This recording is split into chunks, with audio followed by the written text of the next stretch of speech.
সুপ্রিয় দর্শক, বিউটি বাংলার নিউজ নেরেটিভে আপনাদের সবাইকে স্বাগত জানাচ্ছি। আমি মঞ্জুর মিলন। আপনারা জানেন যে সমসাময়িক নানা বিষয় নিয়ে আমাদের এই আয়োজন। আর আজকে আমাদের আলোচনার বিষয় ডাকসু এবং জাকসু নির্বাচনের ফলাফল কেন্দ্রিক। আর এই বিষয়ে আমাদের স্টুডিওতে যুক্ত হয়েছেন ডাকসু নির্বাচনে হল সংসদ থেকে মুক্তিযোদ্ধা জিয়াউর রহমান হল থেকে নির্বাচিত জিএস শিবির সমর্থিত আসিফ ইমাম। আসিফ ইমাম, আপনাকে বিউটি বাংলার স্টুডিওতে স্বাগত জানাচ্ছি। আপনাকে ধন্যবাদ আমাকে আমন্ত্রণ জানানোর জন্য। প্রথমে আপনাকে শুভকামনা জানাচ্ছি। আপনি জিএস নির্বাচিত হয়েছেন মুক্তিযোদ্ধা জিয়াউর রহমান হল থেকে। আপনার অনুভূতি কি?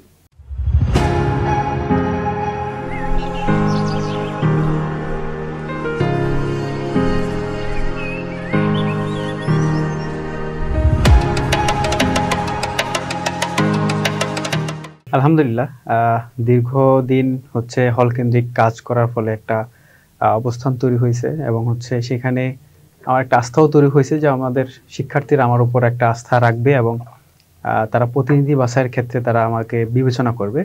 আমার সেই আস্থা এবং অনুভূতি দুইটাই হচ্ছে বাস্তবায়ন হয়েছে আলহামদুলিল্লাহ। এখানে আস্থা শুধু আপনার উপর রাখেনি, এখানে তো পুরো শিবিরের একটা জয় জয়কার।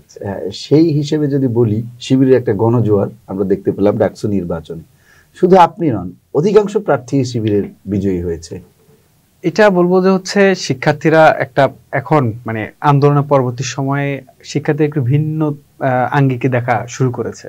তারা চিন্তা করে যে হচ্ছে কোনো পলিটিক্যাল পার্টি বা হইলো কোনো ব্যক্তি তাদের মধ্যে আসলে মানে শিক্ষার্থীদের কানেক্ট করে কিনা বা শিক্ষার্থীদের পালস বুঝে কিনা, এটা আসলে কারা এটা হচ্ছে প্রায়োরিটি দিয়ে কাজ করতে চায়। শিক্ষার্থীরা তাদেরকেই আমলে নিয়েছে বলে আশা করি। দেখেন তো, পলিটিক্যাল পার্টিকেই তো ভোটটা দিয়ে। এখন শিক্ষার্থীরা যদি চিন্তা করে যে একটা গ্রুপ বা হচ্ছে আমি মনে করব ব্যক্তি হিসেবে তারা দেখেছে প্রত্যেকটা পোস্টগুলোতে, প্রত্যেকটা জায়গাগুলোতে তারা তারা দেখার চেষ্টা করেছে হচ্ছে কারা এই আমাদের ম্যান্ডেট নিয়ে আসার পরে আমাদের অধিকারগুলো বাস্তবায়ন করবে। এবং এটার একটা এক্সাম্পল কিন্তু ছাত্র শিবির এর আগে দেখিয়েছে গত এক বছর বিভিন্ন কাজগুলোর মাধ্যমে। আমার মনে হয় শিক্ষার্থীরা সেই জায়গা থেকে, সেই আস্থার জায়গা থেকে এই ভোটগুলো দিয়েছে। বিএনপি নেতা ফজলুর রহমান তিনি বলেছেন যে শিবিরের এই জয় জয়কারের পেছনে যে বিষয়টি কাজ করেছে সেটি হলো যে ঢাকা বিশ্ববিদ্যালয় এখন মাদ্রাসায় পরিণত হয়েছে। অর্থাৎ মাদ্রাসা ব্যাকগ্রাউন্ডের অধিকাংশ ছেলে মেয়ে এখানে ভর্তি হওয়ার সুযোগ পেয়েছে, যে সুযোগটি আওয়ামী লীগ সরকার দিয়ে গেছে, যে কারণে মাদ্রাসা ব্যাকগ্রাউন্ডের অনেক ছেলে মেয়ে এখানে ভর্তি হওয়ার সুযোগ পেয়েছে। সেই কারণে শিবির বিজয় হয়েছে। এই বিষয়ে আপনার মন্তব্য? তো একটা সেই আগের বয়ান, একই ধরনের বয়ান এখনো চলছে। তার মুখে যেগুলো আসে সাধারণত মানে আগে যে বয়ানগুলো আওয়ামী লীগ বা হচ্ছে অন্যান্য ফেসিবাদী যে আচরণ বা ফেসিবাদী যে কণ্ঠে যে আওয়াজটা বেশি আওড়াইতো, তার কণ্ঠে এখনো সেগুলো আওড়াইতেছেন তিনি। তো আমার মনে হয় তারা একটু ভিন্ন আঙ্গিকে দেখা দরকার। নতুন রাজনীতির নতুন একটা সূচনা হয়েছে বাংলাদেশে এবং বিভিন্ন জায়গাতে। আপনি যদি খেয়াল করেন বিশ্বের বিভিন্ন জায়গাতে গণতান্ত্রিক বিভিন্ন একটা ফরমেশন চেঞ্জ হচ্ছে। তো আমার মনে হয় তার এই ধরনের বক্তব্য থেকে সরে আসা উচিত এবং সবাইকে ধারণ করে কথা বলা উচিত। এবং আমাদের এই যে মাদ্রাসার যা শিক্ষার্থীরা চান্স পেয়েছে, আপনি যদি দেখেন মেয়েদের সব ভোটগুলো কিন্তু সবচেয়ে বেশি শিবির পেয়েছে এবং এর অধিকাংশ হচ্ছে একদম স্বাভাবিক বা সাধারণ যারা আছে, মাদ্রাসা না। কিন্তু এটা আসলে কিভাবে সম্ভব হয়েছে? এটাই যে আগে বললাম, যেমন মেয়েরা সবচেয়ে বেশি ছাত্র শিবিরকে কেন ভোট দিছে, মেয়েরা ফিল করে তাদের আগে, তারা চিন্তা করে তারা সেফটিটাকে আগে এনশিওর করা গেছে কিনা, বা তারা চিন্তা করে যে আমি যে মানে আমার যে প্রতিনিধি হবে তাদের হাতে বা তাদের কাছে আমার সেফটিটা এনশিওর হবে কিনা।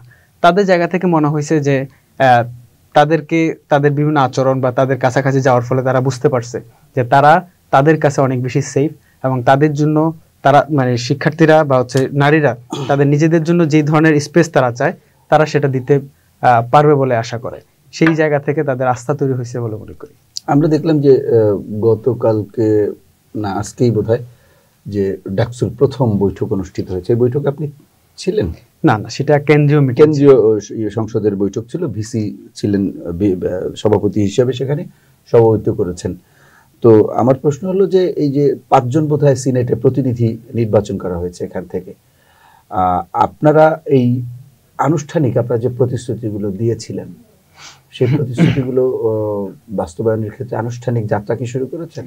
হ্যাঁ, অলরেডি আপনি দেখবেন হচ্ছে কেন্দ্রীয় সংসদ তারা মানে কাজ শুরু করে দিয়েছে। মেয়েদের হলে ভেন্ডিং মেশিন, স্যানিটারি ন্যাপকিনের ভেন্ডিং মেশিন অলরেডি স্থাপন করেছে।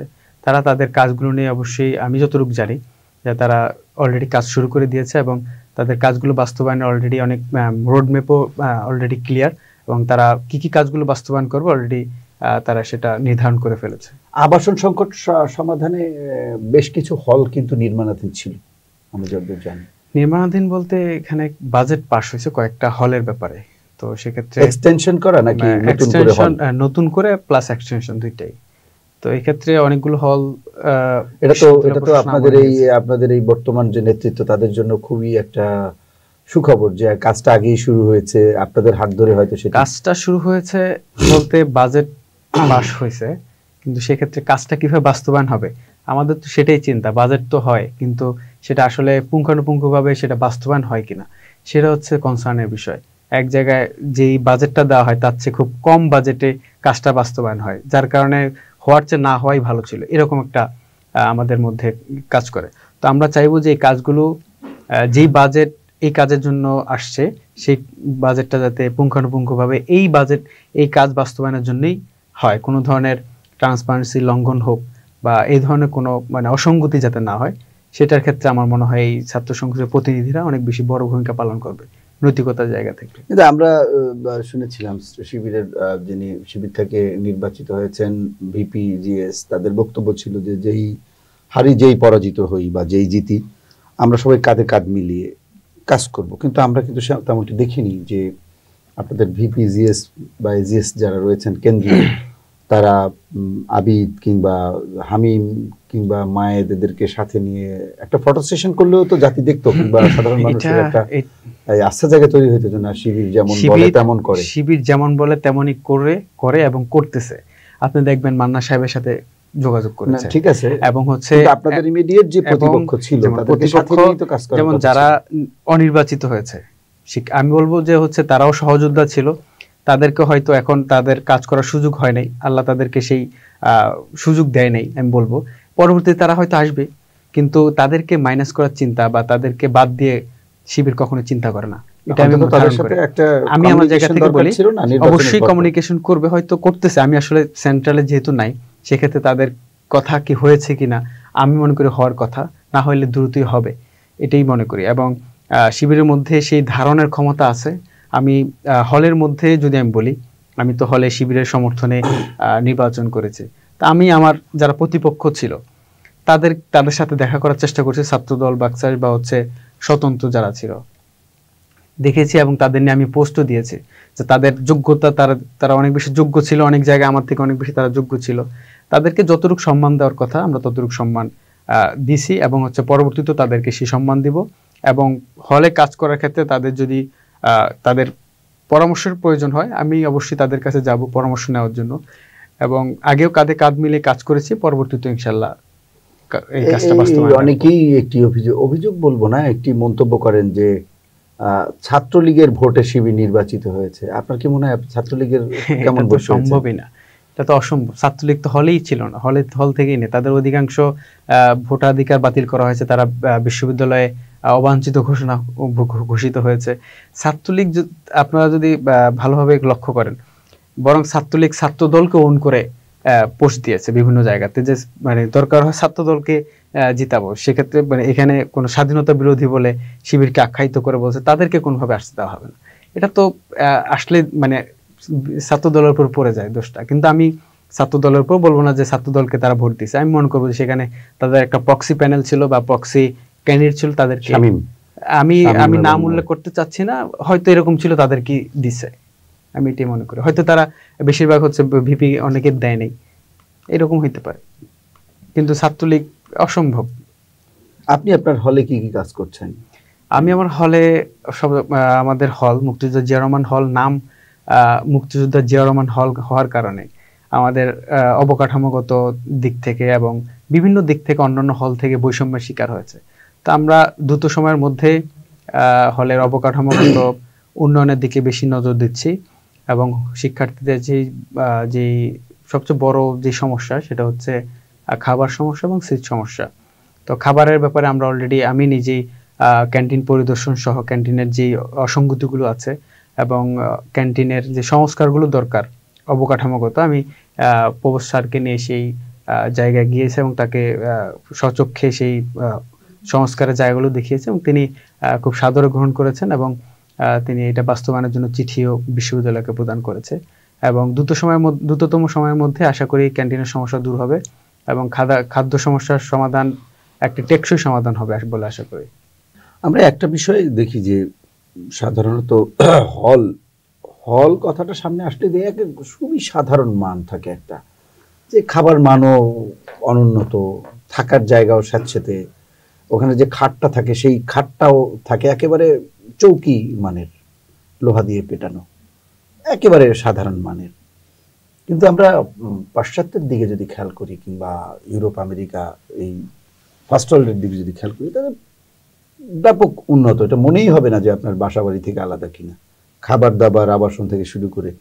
তো এই বিশ্ববিদ্যালয়ের ক্যাম্পাসে যে হলগুলো থাকে পাবলিক বিশ্ববিদ্যালয়, বিশেষ করে ঢাকা বিশ্ববিদ্যালয়, প্রাচ্যের অক্সফোর্ড খ্যাত, এখানে এই যে মান উন্নয়নের টোটাল একটা আধুনিকীকরণের কি কোনো চিন্তা আছে? শুধু মান, খাবারের মান বা থাকার জায়গার সংকুলন না, এই থাকার জায়গার আধুনিকীকরণ প্লাস খাবার দাবারেও ব্যাপক পরিবর্তন, এটি কি সম্ভব? আসলে কেন হচ্ছে এটা? এটা অবশ্যই সম্ভব। আপনারা জানেন হচ্ছে বাজেটে 2.5% হচ্ছে শিক্ষার খাতে মানে ব্যয় করার জন্য। ঢাকা বিশ্ববিদ্যালয়ের তো একটি বিগ বাজেট আছে, অবশ্যই বিগ বাজেট আছে। আমরা তো সেই জায়গাটাতেই শঙ্কিত, বাজেট তো কম আসে না, কিন্তু সেটা মানে ভালোভাবে বাস্তবায়ন হয় না, অবশ্যই সেই নৈতিকতার ঘাটতির কারণে। এবং 5 আগস্টের পরে তো সেই বাজেটটা পাওয়ার কথা ছিল। এটা নিয়ে এখন যিনি ভিসি আছেন তিনি তো বিশ্ববিদ্যালয় খুব ভালোভাবে এটার অ্যানসার ভালোভাবে দিতে পারবে। আমি মনে করি যে বাজেটগুলো আসছে সেগুলো খুব ভালোভাবে বাস্তবায়ন করা হবে। পূর্বাঞ্চলে আমাদের যে একটা শাখা বলতে আর কি এক্সটেনশন হওয়ার কথা বিশ্ববিদ্যালয়ের বিভিন্ন, হ্যাঁ, তো সেটাতে এবং হচ্ছে বিশ্ববিদ্যালয়ের যে হলগুলোতে সংস্কার হওয়ার কথা, আশা করি সেগুলো খুব ভালোভাবে বাস্তবায়ন হবে। এখানে কোনো ধরনের ট্রান্সপারেন্সি লঙ্ঘন হবে বলে আমি মনে করি না। এবং বর্তমান যারা প্রতিনিধি আছে তারাও এই বিষয়টা ইস্তেহারে নিয়ে আসছে যে ইভেন হচ্ছে পরিবহন সমস্যাও, থাকার সমস্যা, পরিবহনের সমস্যা এবং কেন্দ্রীয়ভাবে একটি সেন্ট্রালি আমাদের ক্যান্টিনের যে সমস্যা, একটা নতুন ফরমেশন নিয়ে আসার প্ল্যান তারা করছেন এবং আমরা হল থেকে যতটুকু পারি ততটুকু তো আমরা চেষ্টা করছি। অনেক সমস্যা, অনেক প্রতিশ্রুতিও দিয়েছিলেন, এই মাত্র 1 বছরে কিভাবে বাস্তবায়ন করবেন? শিবির যেগুলো প্রতিশ্রুতি দিয়েছে আমি মনে করি সবগুলো তারা বাস্তবায়ন করবে ইনশাআল্লাহ, এই এত অল্প সময়ের মধ্যে। অল্প সময়ের মধ্যে সেটা কি বড় চ্যালেঞ্জ হবে না? বড় চ্যালেঞ্জ তো সবসময় আমাদের জন্য থাকে। তো আমরা ওই যে নির্বাচিত হয়েছে প্রতিনিধি হিসেবে এবং শিক্ষার্থীদের সমস্যাগুলো অ্যাড্রেস করে তাদের সমস্যাগুলো আমরা দ্রুততম সময়ের মধ্যে বাস্তবায়ন করব এবং এই ডাকসুটা আমরা একটা মডেল হিসেবে দেখাতে চাই যে আসলে ছাত্র প্রতিনিধি বা শিক্ষার্থী প্রতিনিধি হলে বা ছাত্র সংসদের আসলে কাজ কি এবং তারা শিক্ষার্থী বান্ধব কতটুকু হবে। এখানে নির্বাচিত হয়ে এলাকার রাজনীতি করা, এখানে নির্বাচিত হয়ে বিভিন্ন নেতার খুব ঘনিষ্ঠ হওয়া, এটা না হয়ে বরং শিক্ষার্থীদের প্রতিনিধিরা শিক্ষার্থীদের পালস বুঝে শিক্ষার্থীদের জন্য কতটুকু কাজ করে এবং কেমন হওয়া দরকার সেই মডেল আমি মনে করি ছাত্র শিবির বা এই বর্তমান নির্বাচিত প্যানেল সেটা দেখাবে। যাই হোক, এখন মূল কথা হচ্ছে যে শিবিরের যে জয় জয়কার, এই আমরা জাকসুতেও দেখলাম যে শিবির সেখান থেকে শুধু ভিপি ছাড়া 20টি পদে শিবির নির্বাচিত হয়েছে। এমনকি এরকমও শোনা যায় বৈষম্য বিরোধী এনসিপির যিনি রয়েছেন তিনিও শিবির ঘেঁষা। সবকিছু মিলিয়ে আসলে এই এতটা জয় জয়কার কি হওয়া উচিত, মানে হওয়ার কথা, যেখানে ছাত্রদল বাংলাদেশে বড় একটি রাজনৈতিক সংগঠন? যেটা হয়েছে সেটা তো হয়েছে, সেটা নিয়ে তো প্রশ্ন নাই। তবে এটা ভালোভাবে বোঝা যাচ্ছে যে আসলে কারা শিক্ষার্থীদের পালস বুঝে রাজনীতি করার সুযোগ হয়েছে আর কারা সেই পুরনো রাজনীতি নিয়েই পড়ে আছে। তো আমার মনে হয় যারা এই আইটি শিক্ষার্থীরা কি কারণে, মানে একটা স্পেসিফিক কারণ বলবেন, কি কারণে দিয়েছে বলে আপনার মনে হয়? স্পেসিফিক কারণ এটাই যে হচ্ছে তারা সবচেয়ে বেশি, এই যে আপনি বারবার একটি কথা বলছেন পুরনো রাজনীতি, পুরনো রাজনীতি বলতে আপনি পুরনো রাজনীতি বলতে এটাই যে হচ্ছে আমি শিক্ষার্থীদেরকে ট্যাগিং এর রাজনীতির কথা বলছি। ট্যাগিং না, শিক্ষার্থীদের এক কথা, শিক্ষার্থীদের অধিকার বা শিক্ষার্থীদেরকে প্রায়োরিটি দেওয়ার বিষয়টা। মুক্তিযুদ্ধ কেন্দ্রিক আওয়ামী লীগের তৈরি করা কিছু পুরনো বয়ান আছে, সেই বয়ানের ব্যবহার, পুরনো বয়ান আমি বলি, যেমন আমরা যেই রাজনীতির মধ্যে দিয়ে আমরা ক্যাম্পাস জীবন প্রায় 4-5 বছর পার করেছি, সেটা হচ্ছে শিক্ষার্থীদেরকে এক প্রকার মানে পুঁজি করে তারা রাজনীতি করেছে। তাদের অধিকার বা তাদের সুযোগ সুবিধা কোনো কিছু তারা দেখেনি। তারা শুধু দেখেছে একটা মাদার পার্টি বা একটা পলিটিক্যাল পার্টির এজেন্ডা বাস্তবায়ন। তাদের কাছে মনে হয়েছে এটাই মানে রাজনীতির মুখ্য অংশ, এবং হচ্ছে ছাত্র রাজনীতি বলতে এটাই বোঝা যায় হচ্ছে তার একটা পার্টিকে সার্ভ করা, এখানে অন্য মানে শিক্ষার্থীদের হয়ে কাজ করা, শিক্ষার্থীদের জন্য মানে কনসার্ন হওয়া, এই জিনিসটা আগের রাজনীতিতে কখনো দেখা যায়নি। এবং আপনি যারা দেখবেন যে প্রজন্ম ছাত্রদলকে তো দেখেনি, ছাত্রলীগকে দেখেছে তাদের নির্যাতন তো দেখেনি, কিন্তু হচ্ছে গত 1 বছরে তাদের যে আপনাদেরকেও দেখেনি, ছাত্রদলকেও দেখেনি, কিন্তু তারা তো শিক্ষার্থীরা আসলে কাদেরকে ভোট দিবে তারা তো 1 বছর অবজার্ভ করেছে তাদের কার্যক্রম। এবং আপনি যদি দেখেন তারা যদি জাজ করে এখানে কোন কোন প্যানেল বা কোন কোন রাজনৈতিক দল, একটা বিষয় স্পষ্ট যে শিক্ষার্থীদেরকে, সাধারণ শিক্ষার্থীদের কোনো না কোনো ভাবে বোঝানো হয়েছে যে যেমন ছাত্রলীগ তেমন ছাত্রদল, মানে এই বিষয়টি বোঝানো হয়েছে কোনো না কোনো অ্যাঙ্গেল থেকে, কোনো না কোনো আসলে শিক্ষার্থী একটা ঢাকা বিশ্ববিদ্যালয় বা একটা বিশ্ববিদ্যালয়ের শিক্ষার্থী তাকে বুঝালে সে বুঝবে, বা হচ্ছে তাকে ওই মানে কোনো কিছু পুশ করলে, ব্রেন ওয়াশ করলে সে ব্রেন ওয়াশড হয়ে যাবে, এটা আসলে এটা বলা মানে তাদেরকে অপমান করা। তো আমি মনে করি তারা যথেষ্ট মানে ম্যাচিউর, কাউকে সিলেক্ট করার ক্ষেত্রে, কাউকে জাজ করার ক্ষেত্রে তারা, আমি মনে করি যে কারো কথায় বা কোন ন্যারেটিভে তারা কান দেয়নি, তারা সরাসরি দেখার সুযোগ হয়েছে কোন সংগঠন বা হচ্ছে কোন শিক্ষার্থী বা কোন প্রতিনিধি কিরকম। তো তাদের এই জায়গা থেকে একটা আস্থা তৈরি হয়েছে যে আমার প্রতিনিধি বা আমার শিক্ষার্থী যে প্রতিনিধি, আমি কাকে ভোট দিব, আসলে কাকে দেওয়া উচিত, কারা আসলে এটাকে নেতাগিরির কোনো পোস্ট হিসেবে না বরং একটা দায়িত্বের জায়গা থেকে নিবে, এবং এই দায়িত্বটা পেলে তারা যথাযথ পালন আমানত রক্ষা করবে কিনা সেটা তাদের কাছে মনে হয়েছে যে তাদেরকে দেওয়া দরকার, তারা ওই জায়গা থেকে আমি মনে করে দিয়েছে। এই যে ভোটাররা আপনাকে বা আপনাদেরকে নির্বাচিত করলো, তাদের কাছে আহ্বান কি থাকবে, প্রত্যাশা আহ্বান কি থাকবে ভোটারদের, শিক্ষার্থীদের? আমরা বরাবরই বলেছি যে আমরা এটা একটা দায়িত্ব হিসেবে নিতে চাই এবং এটা জবাবদিহিতা আমরা আদায় করব। আমরা শিক্ষার্থীদের কাছে বা আমাদের ভোটারদের কাছে, ভোটার বলবো না, এখন আমরা পুরো একটা হলের প্রতিনিধি, তো আমরা সবাইকে ধারণ করেই আমরা কাজ করব এবং এগিয়ে যাব। যে আমাকে ভোট দিয়েছে সেও আমার হলের, এবং যে আমাকে ভোট দেয় নাই সেও আমার হলের। তো সেক্ষেত্রে ভোট দিলেও যা, না দিলেও তা, আমার শিক্ষার্থীদের আমি প্রতিনিধি, সবার অধিকার বাস্তবায়ন এবং সবার সুযোগ সুবিধা দেখা আমার দায়িত্ব। সেই জায়গা থেকে বলবো যে আমরা যদি কোনো ভুল করি, সেক্ষেত্রে শিক্ষার্থীরা যাতে আমাদেরকে সেই ভুল পরামর্শ সহকারে আমাদেরকে দেখিয়ে দেয়, এবং আমাদের থেকে যে কোনো তারা যদি কোনো বিষয় সংশয় তাদের মধ্যে থাকে বা তাদের মধ্যে প্রশ্ন থাকে, সরাসরি আমাদেরকে প্রশ্ন করবে, এবং কোনো পরামর্শ থাকলে সেই পরামর্শ আমাদেরকে দিবে, যাতে করে আমরা আমাদের কাজগুলো দায়িত্ব সহকারে বাস্তবায়ন করতে পারি। সবশেষ প্রশ্ন, বাম সংগঠনের আপনাদের সাথে যারা লড়েছেন কেন্দ্রীয় সংসদে, তাদের কেউ কেউ বলছেন যে শিবিরের তো এই নির্বাচিত হওয়ার পর শিবিরের তো ঢাকা বিশ্ববিদ্যালয় নির্বাচন করারই অধিকার থাকার কথা নয়, এটার রায় তো সুপ্রিম কোর্ট দিয়েছে। তো সেক্ষেত্রে আমার আর বলার মানে আমার এখানে জাজমেন্ট দেওয়ার কোনো অধিকারই নেই। যেখানে সুপ্রিম কোর্ট রায় দিয়েছে যে হচ্ছে অদিতি, আমি নাম বলি অদিতি, এটা আসলে মানে এটা আসলে লেজিট কিনা নন লেজিট, এটা তো ওই যে বললাম সুপ্রিম কোর্ট দিয়েছে, সেক্ষেত্রে আমার আর বলার, রাষ্ট্রই আপনাকে সেই অধিকার দিয়েছে, সেটাই, এটাই তো বললাম, এটা লিগালাইজ। সুতরাং এখানে প্রশ্ন করা মানে অপমান করা আর কি। আপনাকে অসংখ্য ধন্যবাদ, শুভকামনা রইল যে ডাকসুতে যে পরিবর্তন আনার যে অঙ্গীকারবদ্ধ, আমরা প্রত্যাশা করব আগামী দিনে সেই প্রতিশ্রুতিগুলো আপনারা পুরোপুরি না হলেও অন্তত অধিকাংশ সমস্যার সমাধানে সক্ষম হবে ইনশাআল্লাহ। সুপ্রিয় দর্শক, আমাদের আজকের আলোচনা এখানেই শেষ করতে হচ্ছে। সবাই ভালো থাকুন, সুস্থ থাকুন, নিরাপদে থাকুন। ধন্যবাদ।